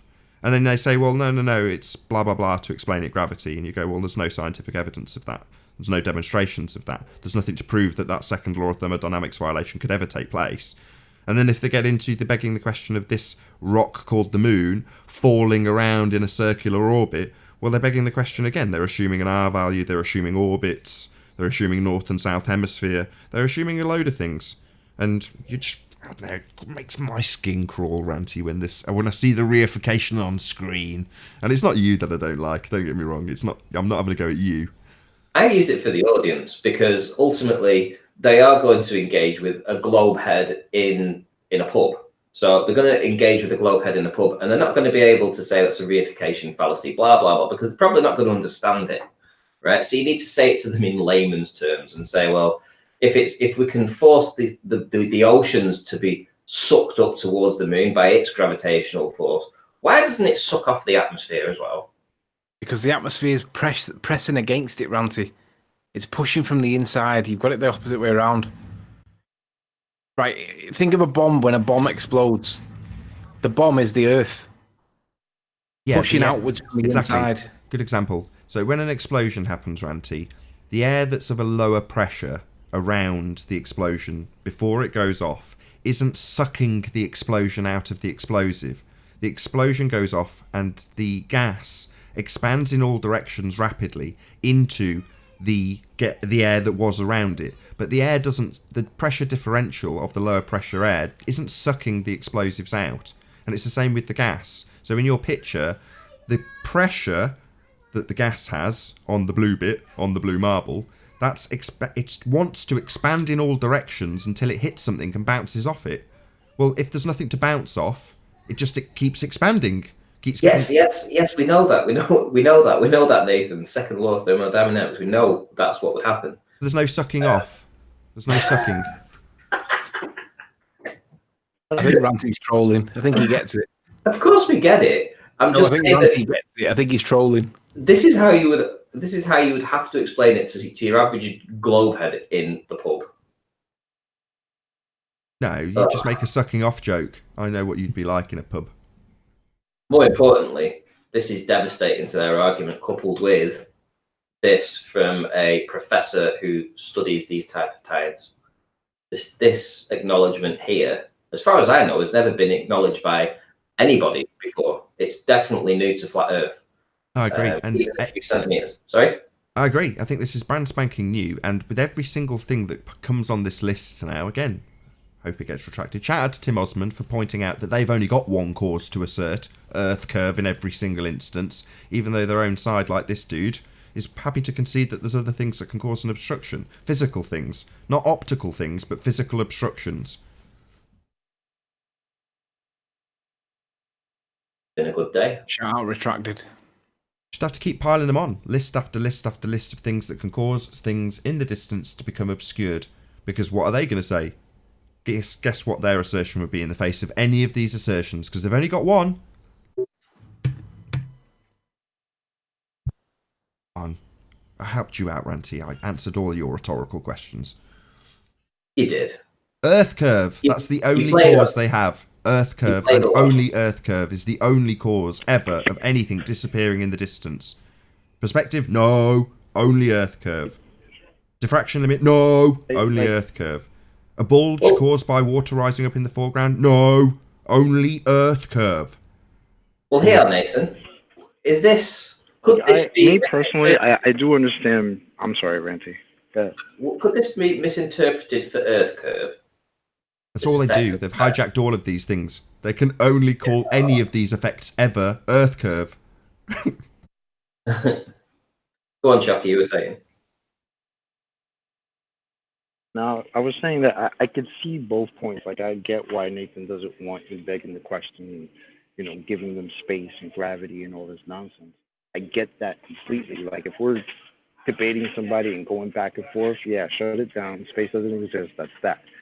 But I can also understand Ranty's point of, yeah, let's beg the question a little bit and destroy their arguments from the inside. Like, how many points on this argument can we destroy? Simply just because the first one doesn't work.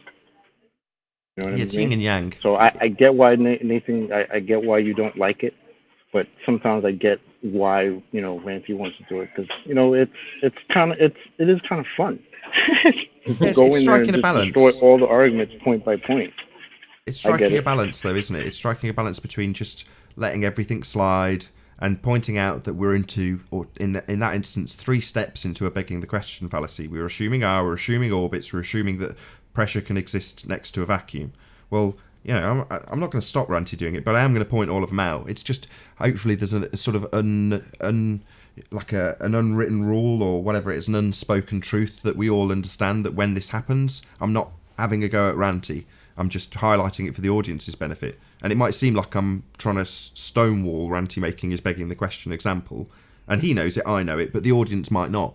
So it's about striking a balance between pissing Ranty off because I'm stonewalling so much he doesn't actually get to make his example, and pointing out to the audience that it is just 3 steps into a begging the question fallacy. I mean, for me, it's also a personal thing too, because I like going at this tidal moon causing the tide argument, because it's ridiculous.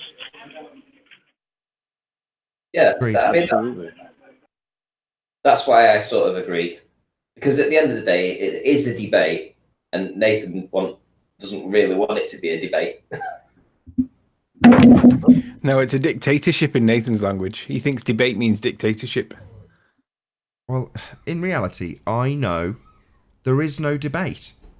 Now, the reality is that there's lots of people, let's use Rory as an example, who have these misapprehensions, logically, you know, reasonable. If he was Joe Normal as opposed to a protagonist in this argument, you'd go, fair enough, Joe Normal. You think there's perspective included. You'd think there'd be it be included, right? It's looking out in the distance. So yeah, that makes sense. You'd think it'd have perspective. It doesn't. But does that make these people actually appreciate that they've been swindled and hijacked and lied to? No, of course not. So in that instance, there's people who will join the conversation who think there is a debate, because they've got some misapprehensions. I know there isn't. And when there's a trap door and a smoke bomb going off, I'm just going to point it out straight away. Yeah, fine, you can make your example and beg the question. So long as the audience is acutely aware that we're into a reification fallacy, we've begged the questions of orbits and pressures existing next to vacuums, all this bollocks that we can defeat in an instance. Without it, there's no show, though. So Chocolate, yeah, glad you pointed this out. It's well worth talking about, and I want Ranty to know that he's not annoying me. It's the assumption that there is a debate about this stuff. There isn't. It's flat, obviously and observably. Space is fake. I'm just going to jump in real quick. There's a little bit of wind, but I want to come to Ranty's side, and I couldn't remember the term, but there is a term in argument called reductio ad absurdum. So that's where you reduce the argument to its absurdity. So you let your opponent say what he says, but then you reduce his argument to the absurdity. Reductio ad absurdum. Yeah, but they try doing that to us all the time. Yeah, but that's what I've just been doing. That's what I've literally just been doing with that explanation of why the moon isn't also having an effect on the atmosphere and how planes wouldn't be able to fly underneath it. It's the absurdity of their model to believe that gravity can only affect the oceans, but not the atmosphere. You're right. Your assertion's correct, Ranty. And within the fallacy itself, your assertion's correct. But what Travis is saying is actually directed to me. If I'm wrong, correct me afterwards, because it's still a valid point. The objection is that what I should do is allow you to talk about and show the moon and the Earth in its orbit and in a black vacuum. Talk about your example. And at the end of the example, let's pretend you're a globehead actually making that as an example of a proof of Earth in space. Once the example is over, I then ask one simple question or point out one simple detail. You can't have gas pressure next to the vacuum.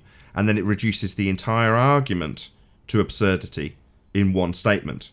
And that's what Travis is saying I should do. Don't I think he was aiming it towards me as well. Well, I think No. Okay, listen.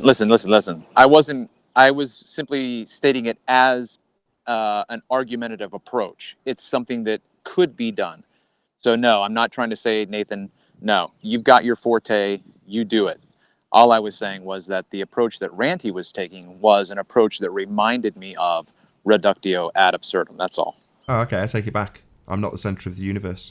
I'm not a special snowflake. Fair enough. Should have opened your ears, Nathan. Should have done. I should have paid more attention.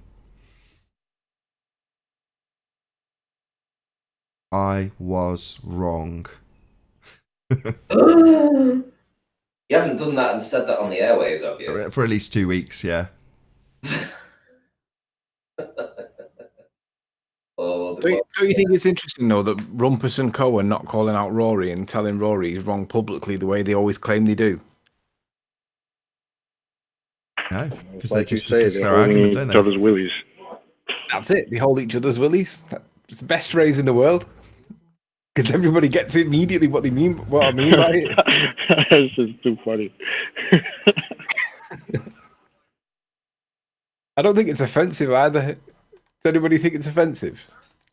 What, holding people's willies? I find that quite offensive. Holding each other's willies in a solidarity thing. It's like when you do, when you get cuts as a kid and you become blood brothers and sisters because you share each other's blood, which looking back so dangerous, but you do it anyway when you're a kid. No, I didn't do that. No, not me. Not me Really? either. No. Oh, we did. What? Yeah, if you had a did it was cut. spit. You spit in your hand, and the other person spits in their hand, and you shake your hand. That's as far as I got. Nah, Oh no, blood the brothers blood and sisters. thing is You blood. ended up cutting yourself. Talking about You just blood mix each brothers. other's blood. Yeah, fair enough. 2 good shows today, though. Yeah, 2 really good shows. I'm looking forward to watching the pre and after show, especially because I didn't see. You know when I've got this image right. You know when you call out ballers or call out trolls, I always have this image that when you say their name, that they sit there with a hard on and wanking. I've got this image that when Nathan goes back to certain shows and he listens to good shows, he sits there wanking because it's a good show. Hey, Nathan, when you go back and listen to the show, listen to where Arwen said the sun is not a thing for me. Okay, we'll do. Well, that's Hang the on, kind of thing it's I'm your listening out assertion. It's your assertion, mate. You've got to go find it. for. I don't know. Well, I will listen to it, but I do remember Slick specifically saying that it was said. No, I don't remember hearing it said by Arwen, but we'll see. I don't remember it either. Listen, I will come to Slick's side, and I was waiting for Slick to say something because of what Arwen said. Yeah, but is it because of what Arwen says, or is it because it's Arwen saying it? I don't think it's anything personal. Yes. Let me just ask that question. Is it personal against Arwen as an individual? No, it was because of what he said. He made a statement about the sun not being a thing, and I thought that was misleading. It's not personal. I was going to say, strictly business. Typically, Why are we talking about this? I corrected this. I thought you were going to say why we're talking about it. I am said here. that, and I didn't think I did. I don't think he did That either. was technically incorrect, and I slipped up. What I really like, and Slick's probably going to shout at me now, is the double standards. So Slick's all for telling people not to bring up conversations about other people. No names specifically mentioned. I win. I smell a wager. A whinger. You smell a whinger. Very wise. Wager, Slick stayed on A mute. wager. A wager. Oh, a wager. Very wise. Slick stayed on mute. Very sensible. Hey, Slick. Slick, are you there, Slick? He's Yes, not sir. allowed to bet his show money away. with Let me Flash. just say, Slick, when I first met Arwin, I liked him initially. Then we had a massive fallout on Gravity. We never spoke to each other for like months. And now I'm back to liking him again. So he's a love hate. He's a bit like Marmite. You either love him or you hate him in that order. Well, we have different experiences, so Yeah, Slick and me is never gonna be like you and me, Riley. never. What, We have had you- some really good arguments on He Gravity. doesn't have beliefs, remember? Arwin and Anthony been sharing blood cuts and spit. Yeah. No, definitely not. I can't believe you didn't do that when you were kids. I did a lot of things when I was a kid. That wasn't one of them. I mean, so no one's heard of them. If I would be doing things like that as a kid, I wouldn't be talking about it. I've heard of it, Riley. I've heard of that. Yeah. Blood brothers. Yeah, I get it. Blood brothers and sisters. Yeah, if you get a cut, you've got to cut each other, and like you end up having blood brothers. That's how it works. Yeah, Friends I for remember life. playing doctors and nurses with my sister's friends. That's what I remember from my youth. Were you the doctor or the nurse, though? Oh, I like being both. Gender identity crisis. No, there's no way you've got that from. Well, you can't be both then. You've got to be one. You've got to be the doctor. nurse, examiner or examinee, right? Oh, forget it. This is getting too creepy. Yeah, this is a Rory-esque conversation. It is very Rory-esque. Back to the ballers wanking over them being mentioned. Yeah. And I'm sure they do it as well. Depends how humiliating the thing is, because Rory's completely vanished, doesn't he? He's not in the chat anymore. He was. I don't know. Has he not done any videos recently? I don't know. I don't watch him. But what I'm saying is I saw him in the chat. Now, before I knew who he was, I recognised a person called Rory going by, like I'd recognise who's in the chat now. Daniel Field. I recognise the name. But who's Daniel Field? Does he make videos? Well, he might do, for all I know. But I don't follow Daniel Field. So if suddenly Zach starts talking to Daniel Field about some bet that he says he's won, that's when you start pricking your ears up, right? Yeah. But ultimately, I knew he was in the chat making comments. Now he's vanished. Surprise, surprise. So, what do you guys make of Jose trying to get people to stop using his flat earth proof? Tough luck. Tough luck. It's like Wiggle saying you don't want to use my quote saying the gas will fill the space, because I've got a different quote now. The gas won't fill the space. Oh, yeah. Tough luck. Oh, well, my example of Right, it's like his words would be able to take away what happened in the video. Like, we all seen the video, bro. Which one is he? Which one is he talking about? It's been replicated by Life is Short. We'll put it this way: when he was a flat earther, he provided it for flat earth proof. Now that he's a globe earther, he's basically saying that he got it wrong. Yeah, because he has to. Because now he's a glober, and now he has to. He can't be a glober that has flat earth proof, which is why he said anybody who uses this as flat earth proof is being disingenuous. Okay, I still didn't hear it. Was it the light on the floor? Yeah, I think so. Yeah. Because the stuff that he put up yesterday with his mirrored refraction in Florida is absolute gold. It's. I mean, I commented. I said thanks for the flat Earth proof because it's just obvious. Ooh, can we have a look? Can someone show us? Yeah, he did a spontaneous show yesterday because he had plans, but then they fell through. So then he jumped on and he showed his mirrored images of things probably like 3 to 5 miles away, and it was just absolute beautiful. It's just like Wide Awake. If you've seen Wide Awake stuff, it's the same thing. Any chance someone can dig that out so we can have a quick goosey at Jose's stuff and. Funny how he didn't want to present that though, huh? Well, it makes no odds, Chocolate, because to answer your question, since then, Life is Short has gone out and quantified it, done a much better job. The only criticism being his iPhone was on the side. It was like the wrong aspect. But other than that, it's been done again, replicated, half a dozen times, all on my channel, all in that playlist, Angle of Attack playlist, all doing exactly the same thing over and over again. Well, at that point, it's been replicated and quantified, and now we've even had on Jose's show, Rumpus saying, oh, well, that's just the f-stop value. It's like, yeah, there's a reason for it. There's even a justifiable reason that's calculable. Yet he still wants to deny it and say that it's somehow disingenuous to use his example of it. No. Unlucky. Yeah, you've got great flat earth proof there, Jose. If it wasn't for Travis doing a better job than you, it would be the best example. Oh, hang on, what? I don't even get why you would even ask that, because isn't by asking not to use it as a flat earth proof disingenuous in itself? Very. Exactly. But that's why it's amusing with people like Jose, because they don't appreciate that in their statements they're literally being hypercritical of their own actions. Well, that's very amusing to me. Well, you have permission to use my footage. No, we want to use Jose's now just because he doesn't want us to use it. Go on, Tony, present it. Oh, well, I would like to see his mirroring thing that Travis just detailed, because that sounds cool. It was just yesterday. He just got it yesterday morning and put it up right when he got back home. So it was it's not today's show, it's yesterday's show. Anybody willing to bring it up? Rancy can. Oh, what are you doing? Are you playing a game or something? Yeah, of course I am. I'll be in my apartment in a couple minutes if no one's done it by then. Right, so you want me to look at Jose's channel, yeah? Yeah, yesterday's show, apparently. D. Gonzalez, here we go. Normally Arwin that gets this. We're normally like, Arwin. No, I'm saying it's usually you that gets lumbered with these sorts of jobs, so I'm asking Ranty for a change. Notice Arwin was very quiet. Yeah, keeping a Yeah, low you're profile. getting all the super chats and I don't. Oh, he's sorry, Arwin, we love you. Yeah. Right, what are we looking at? It's yesterday's show. Right, it should be Travis telling you. Sorry, Travis. New observations, footage review. I think so. It was just yesterday, so whatever his newest one is besides his live show right now. Was it? So it wasn't an open discussion. It's that one. It's that one with the tree on it. Right. Okay. 46.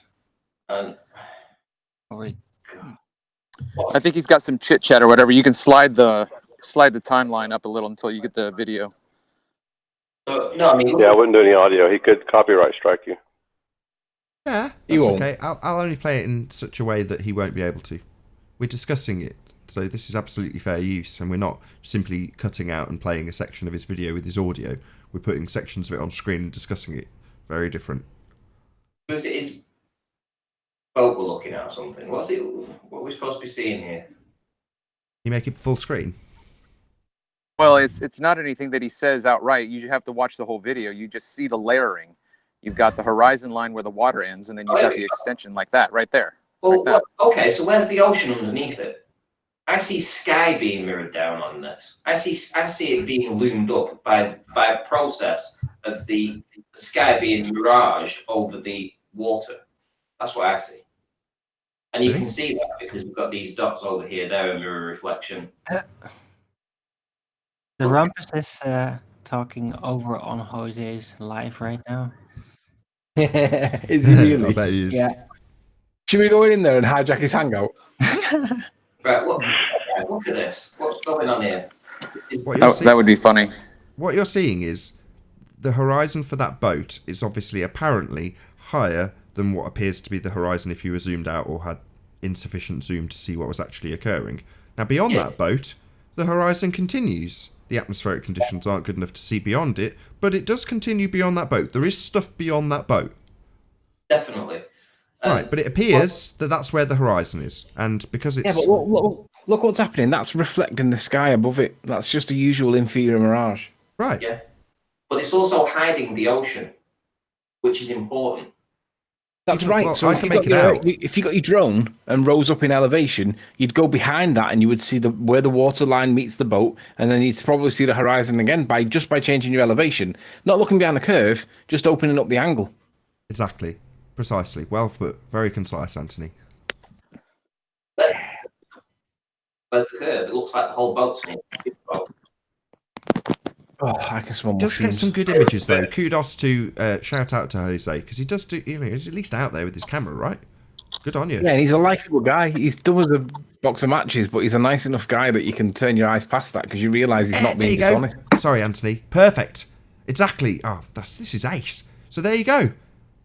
The land continues into the distance. What a surprise. Flat plane. The horizon for that thing behind is higher than the boat's horizon. And the apparent horizon's below the boat. So, yeah, it's rising up and it would continue even further out into the distance with an ever decreasing angle. Ranty, can you go back a couple of frames and see what that stick thing is that's sticking out the ground? Does the boat go... Oh, that's another boat in the distance. Oh, is that what it is? That's So what's the stick thing with the, like, greeny orangey coloured thing on the top? More importantly, why is it higher? Well, Yeah, that's what I'm getting at. The inferior mirage is higher than on this one, proving that it's No. The physical object, regardless of the mirage below both of them, they've both got inferior mirages and mirror fold lines. But the thing in the background's higher. Well, shouldn't it be lower, given that it's below, it's further into the distance, exponential curvature applied? No, just perspective. Horizon rises, your atmospheric conditions are making the horizon seem closer, but given that it still continues, and you can see something beyond this washy mess of what looks like looming, well, the thing in the distance is even higher still. Flat plane. Earth is obviously unobservably flat. All we're observing is the effects of perspective and atmospheric conditions. That's it. You've got two inferior mirage lines. So Cool. Very cool two footage. areas proving that it's actually an angle that you're looking at. Can't have two curves, can't have two humps. Travis has dropped, but kudos for bringing this to our attention, Travis. I think he's just got home, so hopefully he'll join on his computer. Go ahead, Slick. Yeah, wasn't Jose talking about his supermarket floor footage, I thought? Yeah, so he's saying when he did his supermarket floor footage and got the light to disappear, he's replicated it on a different axis or a different part of the supermarket, and it doesn't disappear. So therefore, it renders his original observation, I don't know what he's saying, it suddenly didn't happen or something. It's totally erroneous because it did happen, and lots of other people have replicated it. Then you've got an admission from Rumpus that the f-stop value is the reason for it. So I don't really understand. He's obviously not paying attention to his own show. Say again? He claims he debunked it himself. He's debunked nothing. It disappears due to a limitation of the aperture. He's debunked nothing. It disappears due to a limitation of the aperture, calculable in the Rayleigh criterion based on the angle of view. It's simple. We can now concisely detail it, and so can our opponents. Great. So we're all in agreement then? Is this Jose's footage right here? Yes. Yeah. Right. No, the only thing I was saying was that his point was about using the supermarket footage as proof. He wasn't talking about this footage here. Yeah, we just we know that. This Okay. one is the one that Travis said that we should look at. This is, okay. I that's just not the wanted to same be- one. we're Oh, he's talking back now. Hey, I Travis, we were just giving you props for bringing this to our attention. Oh yeah, sure, no problem. I don't know why I dropped off, so back. I'm not seeing any curvature here, though. No shit. We won't. It's Hey flat. guys, Flat let me ranty. just share something with you. Are we recording? Yeah, we're going to keep recording for another 5 minutes or so. I'll just say it anyway. You know Sun and Moon Family United?